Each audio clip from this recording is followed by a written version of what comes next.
మన జీవితాల్లో ఎందుకు దేవుడు ఆయన మాట వినాలని కోరుకుంటూ ఉంటాడు? ఎందుకు ఆయనతో పాటు ఉండాలని ఇష్టపడుతూ ఉంటాడు? ఎందుకని దేవుడు ఆయనతో పాటు మనము నడవాలని చెప్పి ఇష్టపడతాడు? ఎందుకంటే ఈ లోకము దుష్టుని చేతిలో ఉంది, ఈ లోకము సాతాను చేతిలో ఉంది. ఎప్పుడైతే దేవుడితో మనం నడవలేము, దేవుడితో మనం ఉండలేము, దేవుడితో మనం జీవితాన్ని కొనసాగించలేము, అప్పుడు దుష్టుడు మనల్ని ఏం చేస్తాడంటే వాడి ఆలోచనలు, వాడి తలంపులు, వాడి ఉద్దేశాల ప్రకారంగా మనల్ని నడిపిస్తాడు. కనుక వాడి జీవితాలు ఏమైపోతాయంటే చిందరవందరగా తయారైపోతాయి. అర్థమవుతుందండి? అందుకని ఎప్పుడు కూడా రోడ్డు మీద వెళ్తున్నప్పుడు తన తండ్రి తన చేయి పట్టుకొని చేస్తాడ నడిపిస్తాడు. ఎందుకంటే గట్టిగా పట్టుకుంటాడు. అటు లారీలు కానీ బస్సులు కానీ ఎన్నో వెళ్తూ ఉంటాయి. వెళ్తున్నప్పుడు ఎక్కడ ఏ ప్రమాదము పెరిగే వాటిల్లో పోకుండా చేయి పట్టుకొని జాగ్రత్తగా అవతకి ఏం చేస్తాడ దాకిస్తాడు. అంటే ఇక్కడ అర్థం ఏంటంటే కుమారుడు చెయ్యి తన యొక్క తండ్రి చేతిలో ఉంది కాబట్టి తన కుమారుడికి ఎలాంటి ప్రమాదము కూడా పాటిల్లదు. అది ఆ ఉద్దేశము.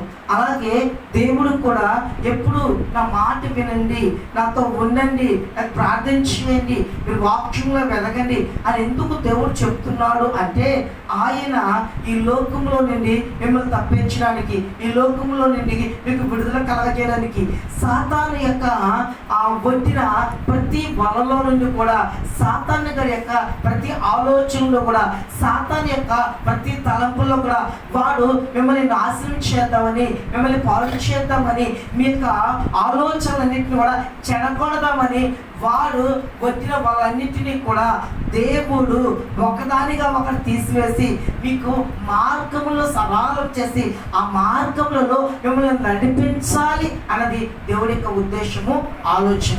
అలాగా జరగాలి అంటే ఖచ్చితంగా మీరు ఎవరితో ఉండాలంటే దేవుడితో ఉండాలి, దేవుడితో ఉండాలి. అయితే కొన్ని ప్రాముఖ్యమైన విషయాలు మనం జ్ఞాపకం చేసుకుందాం. జెఫన్యా గ్రంథము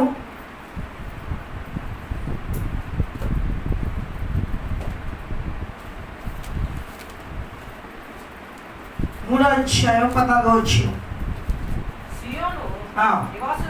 సియోను నివాసులారా ఉత్సాహధ్వని చేయండి, ఇశ్రాయేలులారా జయధ్వని చేయండి, యెరూషలేము నివాసులారా పూర్ణ హృదయముతో సంతోషించి గంతులు వేయండి. తాను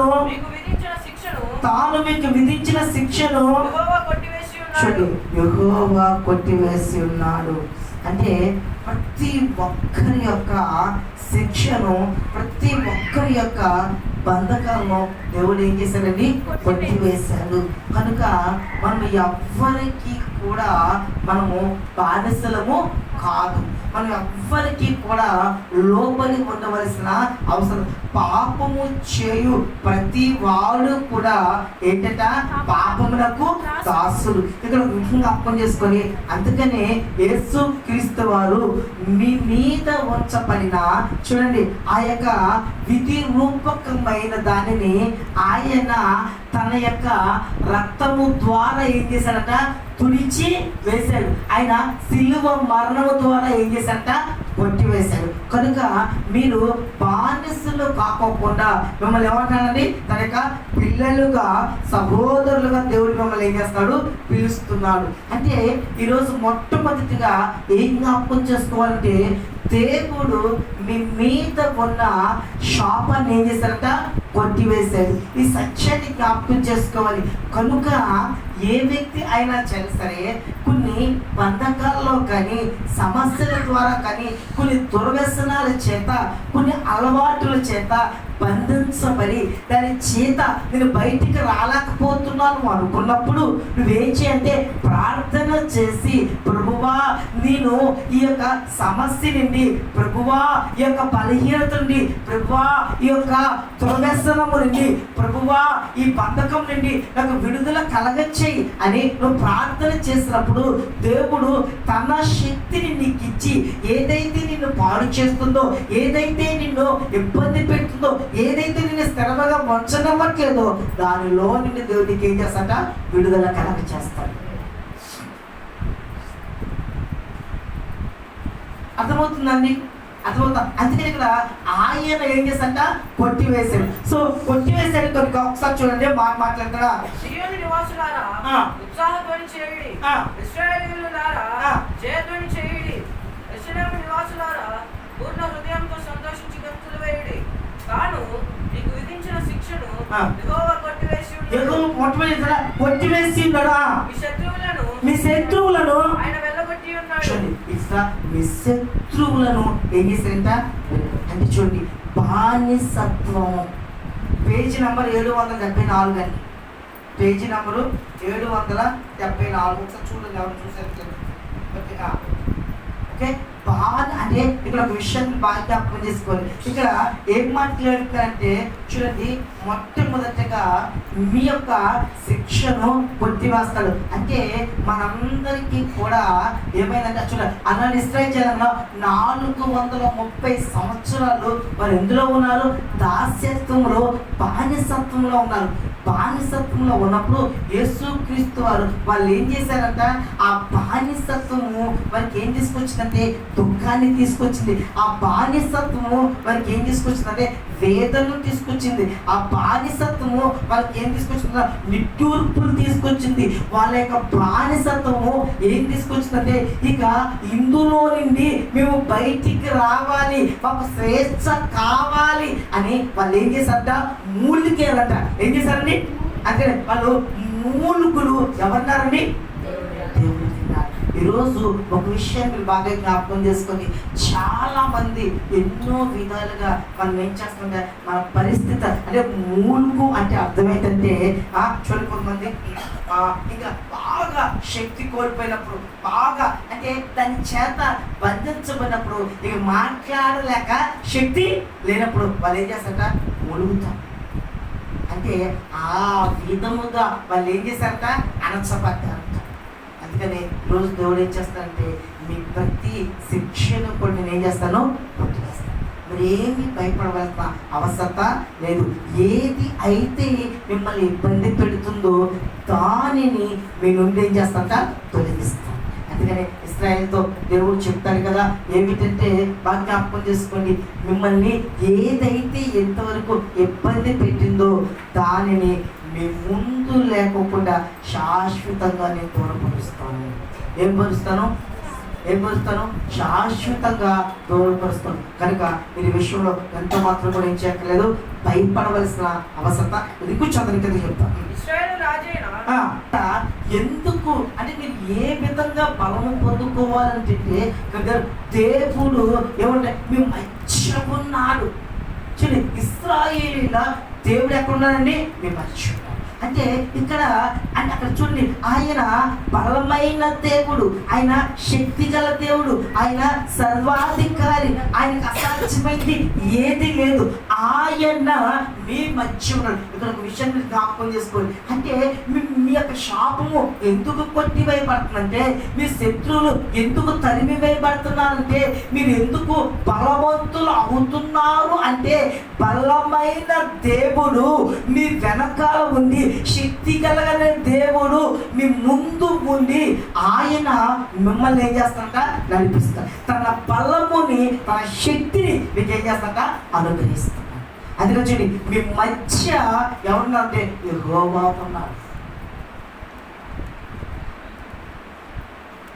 బాగా జ్ఞాపకం చేసుకోవాలి. అంటే అందుకని చూడండి, మా మధ్య దేవుడు ఉన్నాడు, మా మధ్య దేవుడు ఉన్నాడు. కనుక ఆ దేవుడిని బట్టి మేము అందుకనే మనకంటూ ధైర్యం ఏదన్నా ఉంది అంటే, మనకంటూ ఏదన్నా ఉంది అంటే అది మనం కలిగి ఉన్న దేవుడిని బట్టి మనం ఏం చేయాలి, ధైర్యపరచుకోవాలి.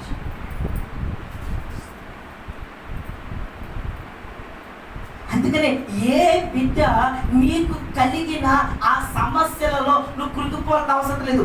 ఎందుకంటే మా దేవుడు ఎక్కడున్నాడు, మా మధ్య ఉన్నాడు. ఆయన దూరముగా ఉండే దేవుడు కాదు. ఆయన నీ సమస్యలలో నీతో పాటు ఉండే దేవుడై ఉన్నాడు. ఆయన నీతో పాటు కూడా నడిచే దేవుడై ఉన్నాడు.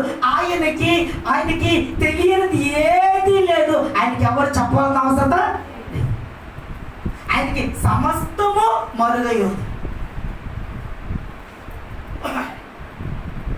ఈ విషయాన్ని మీరు బాగా జ్ఞాపకం చేసుకోవాలి. అందుకని చూడండి, ఆయన ఎక్కడున్నాడంట? ఇశ్రాయేలుకు రాజైన యెహోవా మీ మధ్య ఉన్నాడు. ఎక్కడున్నాడండి? మీ మధ్య ఎక్కడున్నాడండి? అంటే ఆయన మీ మధ్య మీ సమస్యలు, మీ శోధనలు, మీ విపత్తులలో, మీ బలహీనతలు ఆయన ఎక్కడున్నాడు? ఎక్కడైతే ఇద్దరు ముగ్గురు నా నామములో కూడి ఉంటారో వారి మధ్య నేను ఉంటాను అని చెప్పినట్టు. సో ఆ మధ్య ఉన్న దేవుడు ఏం చేస్తాడు చూడండి సార్. ఇక మీదట మీకు అపాయము సంభవింపదు. చూడండి, ఇక మీదట మీకు ఏం తెలియదు, అపాయము సంభవించదు. ఒక మాట ఉంది కదా, వాళ్ళ దేవుడు వాళ్ళ మధ్య ఉన్నాడు కనుక వాళ్ళకి చలనం లేదు. ఉంది కదా అన్నమాట. వాళ్ళ దేవుడు అంటే వారి మధ్యలో ఉన్నాడు. ఎక్కడంటే వాళ్ళ మధ్య వాళ్ళతో ఉన్నాడు కాబట్టి ఆ దేశానికి ఏమి లేదంటే చలనం లేదు. అని చలనం అంటే ఏంటి? వాళ్ళు భయపడాల్సిన అవసరం లేదు. ఎందుకంటే వాళ్ళ యొక్క బలము, వాళ్ళ ధైర్యము కూడా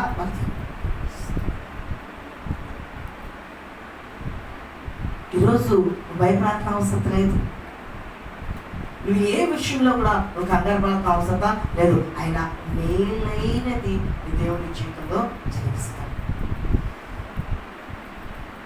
అయితే ఇక్కడ ఇంకొక మాట చూడండి, నీ దేవుడైన యెహోవా మీ వచ్చినాడు. ఆయన ఎవరంటండి? చూడండి 17వ వచనం. ఆయన శక్తిమంతుడు. మీ మధ్య ఉన్నాడు. ఆయన శక్తిమంతుడు. ఒక్క నిమిషం. మీ మధ్య ఉన్న దేవుడు ఎవరు? శక్తిమంతుడు. మీ మధ్య ఉన్న దేవుడు ఎవరు? శక్తిమంతుడు. ఆయన శక్తివంతుడు కాబట్టి మీకు ఎదురవుతున్న సమస్యల యొక్క శక్తి ఏమైపోతుందా? నిర్వీర్యమైపోతుంది. మీకు అంటే శత్రువు ఎలాంటి శత్రువు అయినప్పటికీ కూడా ఆయన శక్తి ఏమైపోతుందా? నిర్వీర్యమైపోతుంది. ఎందుకు? నీవు కలిగి ఉన్నవాడు ఎవరు?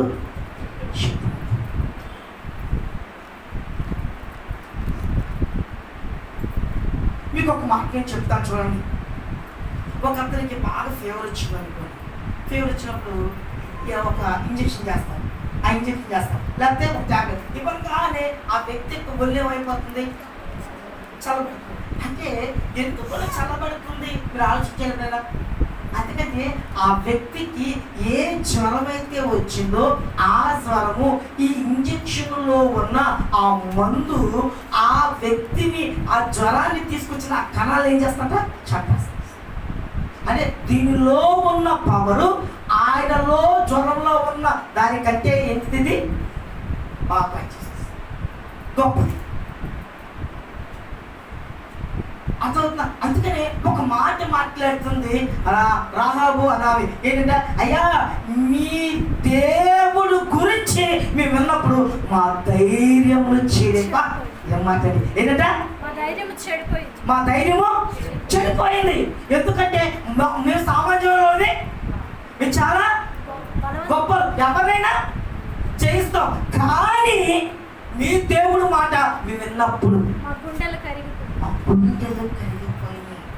ఎందుకంటే మీ దేవుడు వాళ్ళ ప్రజల పక్షముగా యుద్ధము చేస్తాడు. ఆ దేవుడు వాళ్ళ ప్రజల పక్షముగా నిలబడినప్పుడు ఎవరి వల్ల కాదు ఆ ప్రజల్ని జయించాలి. మనం ఎందుకు కోల్పోతున్నా? ఎవరి వల్ల కాదు, దేని వల్ల కాదు, మరి ఎందుకు కోల్పోతున్నామా? ఈరోజు ఎందుకని మన యొక్క జీవితాల్లో దీవెనలు ఆశీర్వాదం మనం చూడలేకపోతున్నాం? ఒకసారి ఆలోచిద్దాం. ఆయన శక్తిమంతుడు. ఆయన మిమ్మల్ని రక్షించును. చూడండి, ఆయన మిమ్మల్ని ఏం చేస్తాడ? రక్షించును. అంటే ఆయన ఎంత శక్తిమంతుడు! ఆయన ఎంత శక్తిమంతుడు! మిమ్మల్ని రక్షించగలిగినంత శక్తిమంతుడు. మిమ్మల్ని కాపాడగలిగినంత శక్తిమంతుడు, మీకు విడుదల కలిగివ్వగలిగిన శక్తిమంతుడు, మిమ్మల్ని నిలబెట్టగలిగిన శక్తిమంతుడు, మిమ్మల్ని పూజించగలిగిన శక్తిమంతుడు, మీ జీవితంలో కార్యాలు చేయగలిగిన శక్తిమంతుడు. అవతలివాడు అవతల ఏదన్నా మీ మీదకు వచ్చినప్పుడు దాని నుండి రక్షించి మిమ్మల్ని నిలబెట్టగలిగిన శక్తిమంతుడు. ఈ సత్యాన్ని మీరు బాగా జ్ఞాపకం చేసుకోవాలి. చాలా చాలా చాలా జాగ్రత్తగా ఈ విషయాన్ని అర్థం విషయంలోకి తీసుకోవాలని సంగమ మరొకసారి దేవుడి పెట్ట మీకు విజ్ఞాపన చేస్తున్నాను. భయపడమాకండి, మీ దేవుడు మీ మధ్య ఉన్నాడు, ఆయన శక్తివంతుడైనడు, ఆయన మిమ్మల్ని ఏం చేస్తాట కాపాడుతాడు. ఆయన శక్తివంతుడు, ఆయన మిమ్మల్ని రక్షించును, ఆయన బహు ఆనందంతో యందు సంతోషించును. గట్టిగా స్తోత్రం చేయండి. బహు ఆనందముతో నేను ఏం చేస్తాట. అంటే ఆయన చూడండి, ఇక్కడ ఒక విషయం మీరు బాగా జ్ఞాపకం చేసుకోవాలి. మన పిల్లలు అలాగ ములుగుతూ మచ్చ మీద నడుకు, అరే భలే ములుగుతున్నారా, బాగుందంట చెప్పండి. ఆడు ఒక్కరోజు ఆ అమ్మాయి ఒక్కరోజు మంచం మీద అంటే మనకు 180 రోజులు కావలసిన బలహీనతను తీసుకొస్తాను కదండి. నీకు రావలేమో కానీ మా పని ఈ మాటలన్నీ మనకు వస్తూ ఉంటాయి. Okay, good morning. సో అంటే ఇప్పుడు ఏమైంది, ఆ పిల్లవాడికి ఒంట్లో బాగుపోతే, పిల్లకి ఒంట్లో బాగోకపోతే ఏంటి నీకు ఆనందం. ఎప్పుడు ఆనందం కలుగుతుంది, ఆ పిల్లవాడు ఆ పిల్ల చింగు పోయిన ఎగిరి చక్కగా ఆడుకుంటూ చక్కగా తింటే నీకేం కలుగుతుంది. దేవుడు కూడా అంతే. నువ్వు సంతోషించాలని, నువ్వు ఆనందించాలని, నువ్వు ఆయన ఇచ్చిన ప్రతి దీవెన ఆశీర్వాదం మేలు పొందుకోవాలని, పిల్ల పాపలతో కుటుంబం సంతోషంగా ఉండాలని, ప్రతి దీవెన ఆశీర్వాదం నువ్వు పొందుకోవాలని, నీ కుటుంబంలో అనేక మేలులు కావాలని, అనేకమైన దీవెనలు పొందుకోవాలని, నువ్వు ఉన్నతమైన స్థితిలో ఉండాలని దేవుడు ఏం చేస్తాడంట, ఆశపడతాడు. అది చూసి దేవుడు ఏం చేస్తాడు, సంతోషిస్తాడు. ఒక విషయం బాగా గుర్తుపెట్టుకోండి, సాతాను నీకు ఇచ్చినట్టు ఇచ్చి తీసేసుకుంటాడు. నువ్వు అనుభవించుకోకుండానే దాన్ని వర్తిస్తున్నాడు. అలా అయితే దేవుడు నీకు ఏదైతే ఇచ్చాడో అది నువ్వు పొందుకొని, అది నువ్వు అనుభవించి దాని ద్వారా సంతోషిస్తున్నప్పుడు దేవుడు చూసి సంతోషిస్తాడు. అది దేవుడికి సాతానికి ఉన్న తేడా. అంటే ఇప్పుడు దేవుడు దేన్ని బట్టి సంతోషిస్తాడు, ఆయన మాట వినుట ద్వారా, ఆ విన్న ద్వారా వచ్చిన దీవెన ఆశీర్వాదము ద్వారా దేవుడు ఏం చేస్తాడంట, సంతోషిస్తాడు. నువ్వు దుఃఖపడుతున్నప్పుడు, నువ్వు వ్యాధంతో ఉన్నప్పుడు ఎంత మాత్రము కూడా నీ దేవుడు చూస్తూ అనుకునేవాడు కాదు. అందుకని ఎప్పటికప్పుడు కూడా ఆ సమస్యలో నుండి నేను బయటకు తీసుకురావాలని ఏం చేస్తాడ, ఇష్టపడతాడు, ఆశపడతాడు. అర్థమవుతుందని అందులో చూడండి, మన మళ్ళీ చదవాలి ఒకసారి. బహు ఆనందంతో చూడండి, బహు ఆనందముతో. అంటే ఎప్పుడు ఎప్పుడు బహు ఆనందంతో సంతోషించాలి. ఆయన సంతోషించాలి అంటే నీ జీవితం ఎలా ఉండాలి. ఇక్కడ ఒక మాట ఉంది, నోవాహు దేవుడు చెప్పింది యావత్తు చేసింది.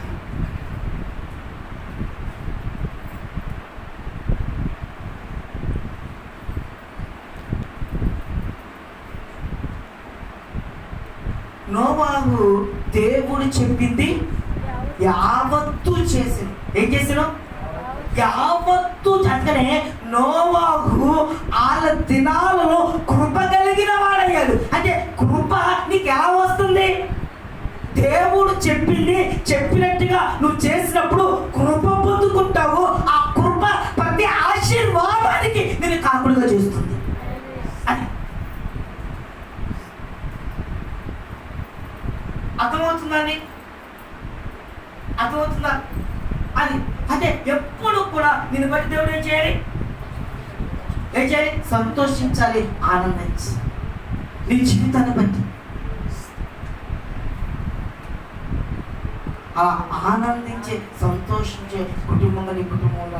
అయితే తాత్కాలిక సమస్యలు, తాత్కాలికమైన శోధన ఉంటాయి. అయితే ఆ శోధనలన్నిటినీ కూడా దేవుడు సహాయం ప్రభా, నువ్వు నా కుటుంబం బట్టి సంతోషించే కుటుంబంగా ఉండాలని ప్రభా, నీ సమస్యలు ఉన్నాయి, ఈ శోధనలు ఉన్నాయి అని చెప్పి వాటన్నిటిలో నుంచి ఎందుకు విడుదల కలిగించారు. మరొకసారి చదవని చెప్తా.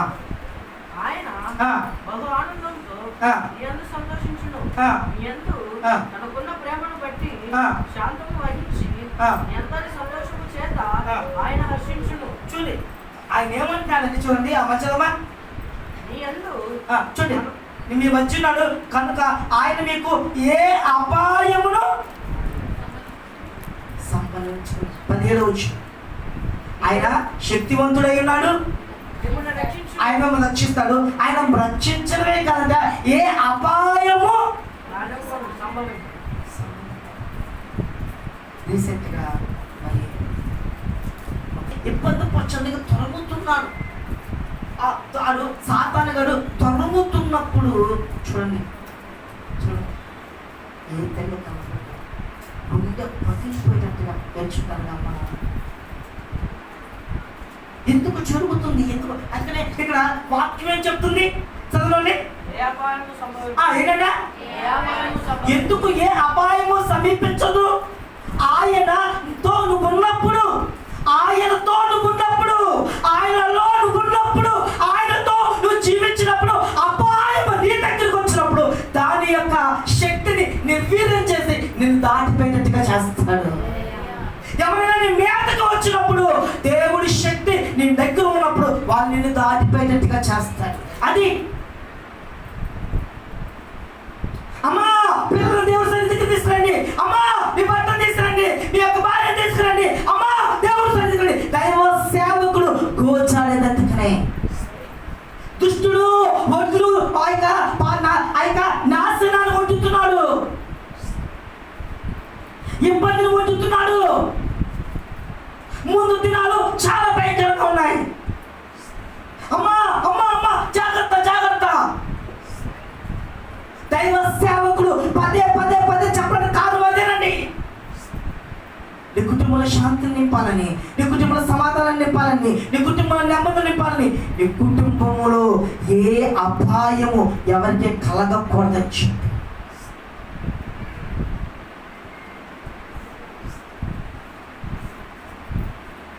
సముద్రం ముందుంది, ఎరనకాల ఫరో సైన్యం వస్తున్నారు.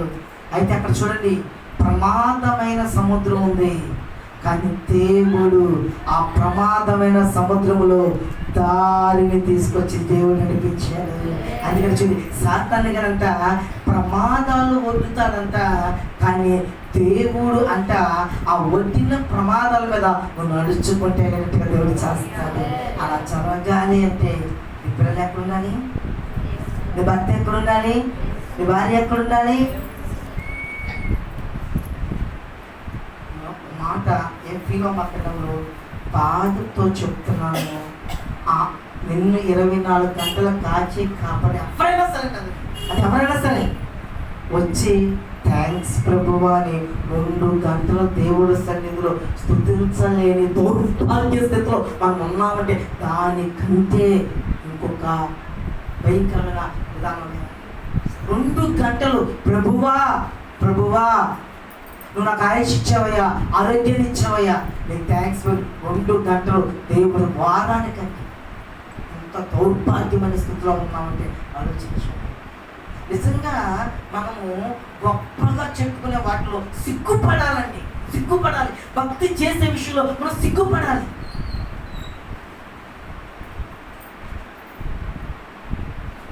మనం ఏదో వారానికి వచ్చి ఇలా కాదు చెప్తాం, ఏంటి నేను పెద్ద భక్తి చేస్తున్నాను అని చెప్పి. నీకు ఏమైనా ఉండనివ్వండి, దేవుడు కృప లేకపోతే ఏమైపోయిందండి.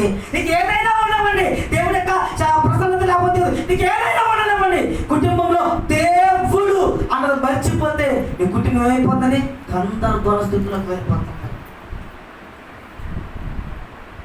అది వాక్యం చెప్తుంది ఏంటంటే నీ యందు దేవుడు సంతోషించినప్పుడు నీకేం కలిగేస్తాక ప్రమాదము వాటిల్లో పోకుండా చేస్తాడు, ఈ అపాయము వాటిల్లో పోకుండా చేస్తాడు.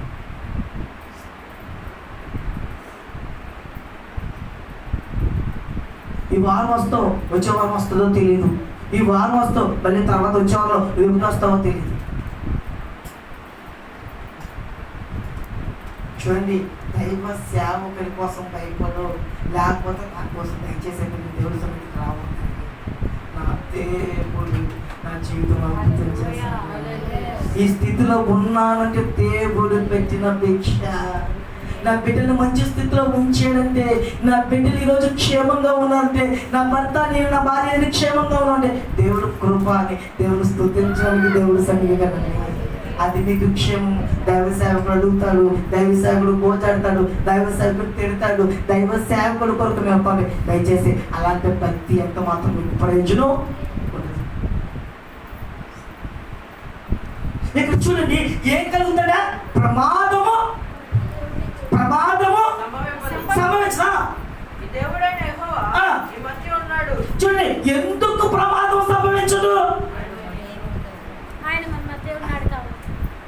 ఎందుకు సమస్యలు మిమ్మల్ని ఏం చేయవు?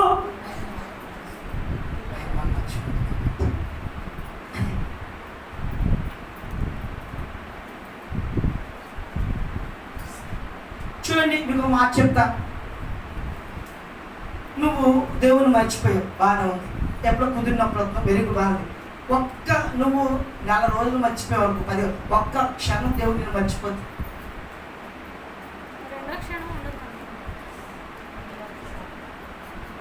పర్లేదు, ఒక్క క్షణం దేవుడు మర్చిపోడా. దేవుడులే ఇసుకేస్తున్నాడు పద్దాక అని ఒకసారి అలా తలకాయ తిప్పాడు. రాజీనగర్లో వెయిట్ చేసి వస్తున్నా, అది ఎప్పుడు ఎవరు ఊహించడు. అది ఏం చేశాడంటే చూడండి, బండి వైపు ఒక 6 కార్లు పార్క్ చేస్తున్నాడు. చేసి నేను వస్తున్నాను, వెంటనే ఏ 6 లేదు ఏం లేదు, వెంటనే రోడ్డు మీద పార్క్ చేసిన బండి రోడ్డు మీద వస్తాయని ఎవరు అనుకుంటామండి. సైడ్కి పార్కులు చేశారు, మనం ఇలా వెళ్ళిపోతున్నాం. మరి పార్క్ చేసుకోవాలి, వెనకాల చూడాలి, ఆరం చూడాలి. చూడండి, ఇక్కడ పార్క్ చేసిన బండి వెంటనే రోడ్డు మీద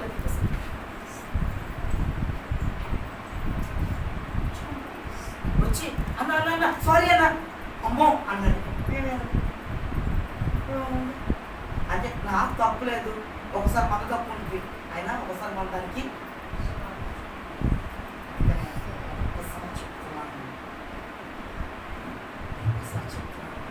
పరిస్థితి అస్సలు బాగోలేదు, అసలు బాగోట్లా, అస్సలు ఒప్పుకోవద్దు. దేవుడు సన్నిధికి రాను అంటే మీరు ఒప్పుకోవద్దు. మీ పెద్దల సంగతి పక్కన పెట్టండి, మీ పిల్లలు మాత్రమే గద్దించైనా సరే దేవుడి సన్నిధికి నడిపించండి. క్షేమం ఉంది, భద్రత ఉంది, ఆరోగ్యం ఉంది, దీవెన ఉంది, వారికి భవిష్యత్తు ఉంది. మందిరంలో లోకంలో ఏముండవు, లోకంలో ఏముండవు.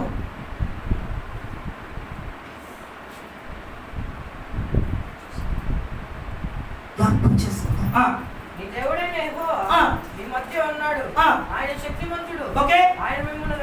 చూడండి, మొదటిగా ఆయన శక్తిమంతుడు కాబట్టి మిమ్మల్ని రక్షిస్తాడు. ఆయన శక్తిమంతుడు కాబట్టి మీకు ఏం రాదు, అపాయం. ఇప్పుడు నువ్వేం చేయొచ్చు? ప్రార్థన గుండె మీద చేసుకొని నీ ప్రయాణాలు కొనసాగించవచ్చు. ఎందుకంటే ఆయన నీ ప్రయాణాలను ఆయన చేతి, మీ యొక్క మార్గాలు ఏం చేస్తాడు? ఆయన చేతిలో తీసుకుంటాడు. మీ కుటుంబాన్ని ఏం తీసుకుంటాడో ఏం చేస్తాడు? ఆయన చేతిలో తీసుకుంటాడు. ఇప్పుడు ఆయన చేతిలో ఉన్నప్పుడు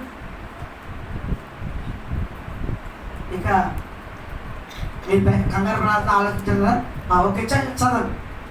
దేవుడైన యెహోవా మీ మధ్య ఉన్నాడు, ఆయన శక్తిమంతుడు, ఆయన మిమ్మల్ని రక్షించును, ఆయన బహు ఆనందముతో మీ యందు సంతోషించును, మీ యందు తనకున్న ప్రేమను బట్టి శాంతము వహించి ఎందరి సంతోషం చేత ఆయన హర్షించును.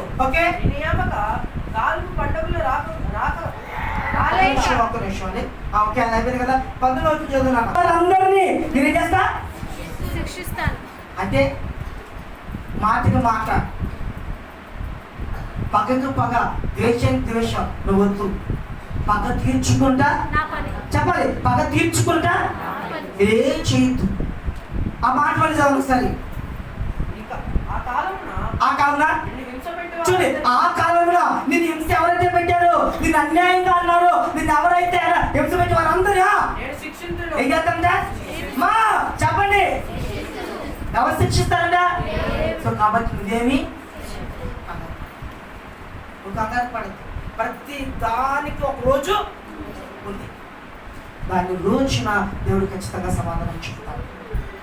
అదో ఆచరణ శిక్షించును. ఆ. గుండుచు నడుచు వారిని ఆ. నేను రక్షించును. ఆ.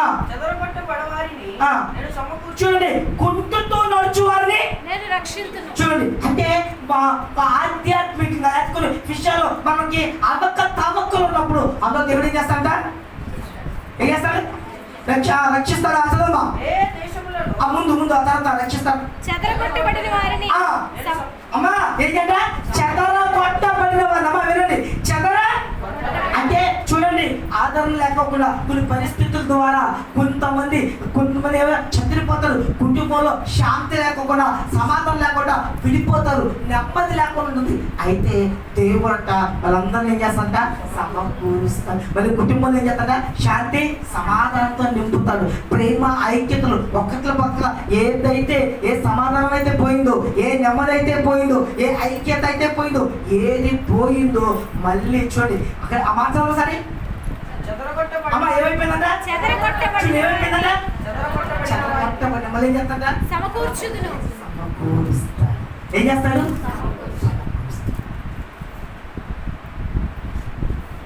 సమకూరుస్తాడు. మళ్ళీ కుటుంబాల్లో శాంతి సమాధానంతో దేవుడు ఏం చేస్తాడు? నింపుతాడు. చదువుమా. ఏ దేశములలో ఆ. వారు అవమానం నొందిరో ఆ. అక్కడ నేను వారికి జాతిని గట్టిగా స్తోత్రం చెల్లించండి. ఏది అయితే, ఏ దేశంలో ఎక్కడ అయితే నువ్వు చెదరగొట్టబడ్డావో, ఎక్కడ అవమానించబడ్డావో, ఎక్కడ నిందించబడ్డావో, ఎక్కడ హేళించబడ్డావో అక్కడే నీకు ఖ్యాతిని దేవుడు అనుగ్రహిస్తాడు. ఏం చేస్తాడు? ఖ్యాతిని అనుగ్రహిస్తాడు. ఏసేపు ఎక్కడ అవమానించబడ్డాడు, ఎక్కడ నిందించబడ్డాడు అక్కడే ఉన్నతమైన స్థితిలో నిలబెట్టాడు. దానియేలు ఎక్కడ అవమానించబడ్డాడు, ఎక్కడ నిందించబడ్డాడు అక్కడే ఉన్నతమైన స్థితిలో దేవుడు ఉంచాడు. మొర్దెకై ఎక్కడైతే అవమానించబడ్డాడు, ఎక్కడైతే నిందించబడ్డాడు అక్కడ ఏం చేశాడు? ఈరోజు నా ప్రియ సహోదరి, నా ప్రియ సహోదరి, ఒక విషయాన్ని బాగా జ్ఞాపకం చేసుకోండి. దేవుడు మీ మధ్య దేవుడు ఉన్నాడు. ఆయన మిమ్మల్ని రక్షిస్తాడు. మీ మధ్య ఆయన శక్తివంతుడై ఉన్నాడు. ఆయన మిమ్మల్ని ఏం చేస్తాడ? కాపాడు. ఆయన మిమ్మల్ని విలువలు ఎడపాయాలి. కనుక నా ప్రియ సహోదరి, నా ప్రియ సహోదరి, నీవు ఎంత మాత్రం కూడా దేవుని విడిచిపెట్టద్దు. ఎంత మాత్రం కూడా. ఎందుకంటే నీవు నేర్పించలేనివి, నీవు చెప్పలేనివి, నువ్వు మార్చలేనివి దేవుడు చేస్తాడు. దేవుడు సరే. ఎందుకంటే నీ మాటలో శక్తి లేదు, కానీ దేవుడు మాటలో శక్తి ఉంది. ఆ శక్తి ఎదుటి వాళ్ళని ఏం చేస్తుందంట? మారుస్తుంది. కనుక నా ప్రియ సహోదరు, నా ప్రియ సహోదరుడా, సంపూర్ణంగా చక్కగా దేవుడి సన్నిధి కండి, దేవుడి అట్టి కృప దేవుడు మనకు దయచేయగాక. అమూల్యమైన